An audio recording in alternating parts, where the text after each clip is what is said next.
malam ini Ya. jam 10.30 kami selesai melakukan pertemuan selama 1 jam bersama Mas Pablo Banua dan beberapa teman-teman pengacara yang juga kita tahu menjadi semacam advokat ya dari para donatur yang kita tahu itu diperuntukkan untuk Mas Agus Salim. Nah, saya langsung aja kepada pokok masalahnya, bahwa kami merasa senang, gembira. Kami itu saya dengan Pak Wamen dan juga tadi ada Pak Sekjen dan beberapa staf kami bisa berdiskusi secara terbuka dengan Mas Pablo dan teman-teman. Hasil diskusinya kira-kira begini. Pertama, kita ingin ini dikembalikan kepada niat baik yang sudah dimulai sejak awal. Jadi ini semua diawali dengan niat baik, maka kita kembali kepada niat baik. Yang kedua, mudah-mudahan nanti pada saatnya bisa saling memaafkan. Kita tidak cari siapa yang salah, tapi kita bisa saling memaafkan. Yang ketiga, tentu kita semua sepakat untuk mendukung fokus pada pengobatan Mas Agus Salim. Kita ingin pengobatan ini bisa segera dilakukan secara berkelanjutan dari berbagai mungkin juga tenaga medis yang diperlukan. Mungkin ada penanganan medis, psikologis, dan juga nanti termasuk di dalamnya adalah rehabilitasi sosial. Kita juga ingin gugatan yang dilakukan oleh siapapun pada waktunya bisa dicabut sebagai bagian dari saling memaafkan di atas. Kedepannya kita akan diskusikan apa-apa saja yang kira-kira perlu ditindaklanjuti dari sisi penyelenggara, kemudian dari sisi donatur, dari sisi Mas Agus Salim. Semua pihak berpikir tentang apa yang harus kita lakukan ke depan kalau penanganan medisnya sudah selesai. Nah, itu nanti kita bicarakan lebih lanjut pada saatnya. Kira-kira seputar itu, dan saya yakin karena ini semua berangkat dari niat baik, lalu ditindaklanjuti saling memaafkan, semuanya bisa menemukan jalan keluar. Terima kasih, dan ini saya sekarang kembalikan ke Pak Umum. Ya, jadi pada prinsipnya kami berterima kasih kepada Pak Menteri, kepada Pak Wakil Menteri, beserta dengan jajarannya. Kami telah diterima di sini, didengarkan aspirasinya. Tentunya ini adalah suatu kebaikan yang memang harus kita apresiasi setinggi-tingginya. Dalam perjalanan kami intinya sepakat dengan Pak Menteri. Kami bertujuan yang utama adalah pengobatan terlebih dahulu. Setelah pengobatan ini berhasil, baru selanjutnya nanti kita akan berbicara lebih lanjut terkait dengan bagaimana pengelolaan uangnya, begitu ya Pak Menteri ya. Nah, jadi intinya kami saat ini berjuang atas nama kemanusiaan, tidak lain dan tidak bukan. Gitu. Kurang lebih itu aja sih Pak Menteri. Ya. Tidak perlu banyak. Terima kasih ya, jadi saya kira cukup jelas. Nanti lain-lainnya kita bicarakan lebih lanjut. Kami mohon kesabarannya, kami mohon dukungannya supaya semuanya lancar. Ada tambahan, Pak? Cukup. Ya. Oke, Bang Pablo, gimana tadi pertemuan dengan Pak Menteri? Ya, jadi kita diterima alhamdulillah oleh Pak Menteri, kita diundang oleh Pak Menteri untuk memberikan masukan, pandangan, pendapat terkait dengan kisru donasi yang saat ini sedang bergulir tentang Novi dan Agus begitu. Ada beberapa poin yang memang tadi kita sampaikan kepada Pak Menteri begitu ya, terkait dengan aspirasi yang sudah kita dapatkan melalui polling. Itu ingin kami perjuangkan di sini. Kami pengen itu tetap menjadi salah satu acuan dalam proses perdamaian gitu. Jadi posisi daripada aspirasi donatur tidak akan pernah tergeser dari situ ya. Selanjutnya pada saat kita tanyakan tentang mekanisme bagaimana uang tersebut, kami sampaikan ketika dipakai untuk pengobatan Agus, lalu nanti sisanya akan seperti apa. Fokus daripada Pak Menteri, arahannya adalah kita fokus terhadap pengobatan Agus terlebih dahulu.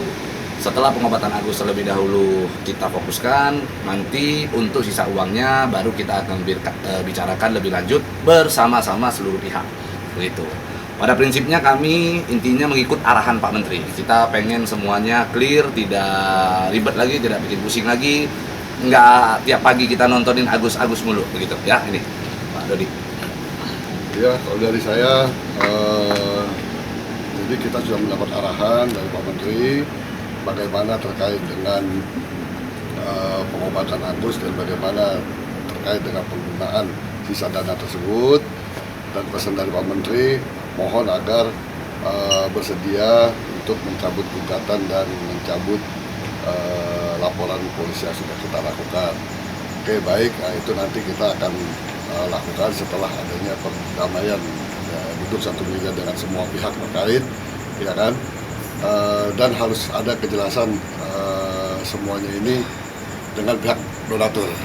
Nah, jadi pesannya kita akan terus mengawal persoalan ini hingga tuntas, dan yang pasti donatur bersatu tak bisa dikalahkan. Tapi jadi gimana maksudnya langkah-langkah berikutnya itu seperti apa sih sebenarnya? Langkah-langkah berikutnya kita akan konsentrasi terhadap pengobatan Agus dulu, ya, terkait sisa dana itu nanti akan kita bicarakan dalam perundingan antara dengan pihak Densus, pihak Novi, pihak Agus. Jadi kuasa hukum nanti akan berkumpul untuk membicarakan sisa dana itu akan kemana. Itu nanti. Jadi arahan Pak Menteri, hari ini kita harus segera lakukan pengobatan terhadap Agus. Jadi dari Bang Pablo sendiri berarti udah damai ya Bang sama pihak-pihak yang berseteru sama Abang gitu. Ya, jadi harus damai. Jadi konsep kita sebenarnya satu, apapun itu persoalannya, kami fokus terhadap penyelesaian. Kami fokus terhadap penyelesaian. Dan masalah ada damai atau enggak nanti kita lihat di ujungnya. Yang pasti kami ingin yang diutamakan adalah persoalan Agus ini terlebih dahulu gitu. Sebenarnya pada poinnya intinya satu, kita hanya berbicara tentang kemanusiaan. Kita pengen kemanusiaan dan moral justice ditegakkan begitu ya. Ada satu bentuk moralitas yang selama ini telah diperjuangkan oleh Densus dan Novi. Kami pengen moral justice yang selama ini mereka laksanakan betul-betul terlaksana hingga mencapai konklusinya gitu. Jadi nggak ada lagi ribut-ribut di kemudian hari gitu. Oke. Nah, tentu memang kalau selama ini yang telah diundang untuk hadir di Kementerian Sosial ini adalah pihak penyelenggara, yaitu Novi dan Mas Densus serta dengan penerima donasi yaitu Agus. Tentu kesempatan kali ini adalah donatur ya. Ini artinya menunjukkan donatur itu memiliki peran penting sehingga kita dapat diterima dan kita berbincang lebih 1 jam.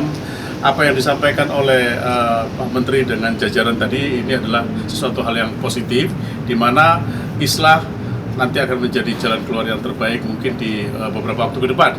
Nah, segala sesuatu hal yang dimulai dengan baik sesuai dengan yang dimaksudkan oleh Pak Menteri tadi tentu akan diakhiri dengan baik. Dan kita ini adalah kuasa donatur yang telah diterima dengan resmi, mewakili sebagian besar donatur yang sudah memberikan kuasa elektronik kepada kita. Nanti terkait masalah adanya arahan daripada Pak Menteri terkait apabila nanti perdamaian ini terjadi, maka seluruh laporan maupun gugatan yang telah pernah terlaksana, nah ini dengan sendirinya nanti akan diselesaikan dan dicabut secara otomatis.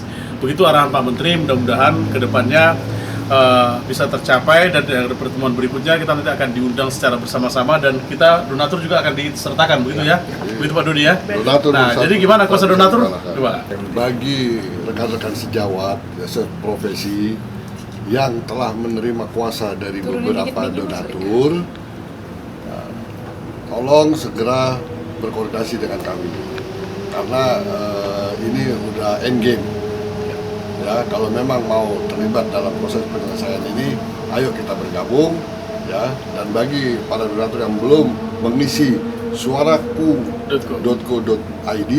segera lakukan. Ya, itu sedikit banyaknya akan membantu kita dalam menyelesaikan persoalan ini. Karena polling akan kita bawa nantinya. Karena polling tetap akan dilibatkan dalam penyelesaian persoalan ini. Oke, jadi untuk para kuasa donatur yang ada di luaran sana, ada rekan-rekan advokat, rekan-rekan lawyer di luaran sana yang memang dianggap memiliki kuasa, kami harapkan untuk segera ya, kembali lagi untuk segera menginformasikan kepada kami, menghubungi kami. Ayo kita sama-sama akomodir keinginan daripada donatur. Dan kami ingin ingatkan, donatur yang benar-benar donatur. Donatur yang benar-benar donatur adalah donatur yang benar-benar menyumbang dengan periode pada saat podcast Densu hingga pada saat kekisruhan tersebut terjadi dan ditutupnya donasi pada saat itu. Kalau sekarang transfer tidak berlaku. Jadi kalau transfer yang sekarang itu bukan termasuk donatur yang pada saat itu. Wajib menunjukkan bukti Dan wajib ada bukti transfer dan ada kuasa. Kalau tidak ada maka itu bukanlah donatur yang Bukan kuasa sesungguhnya donatur. gitu ya. Kuasa. Terima kasih.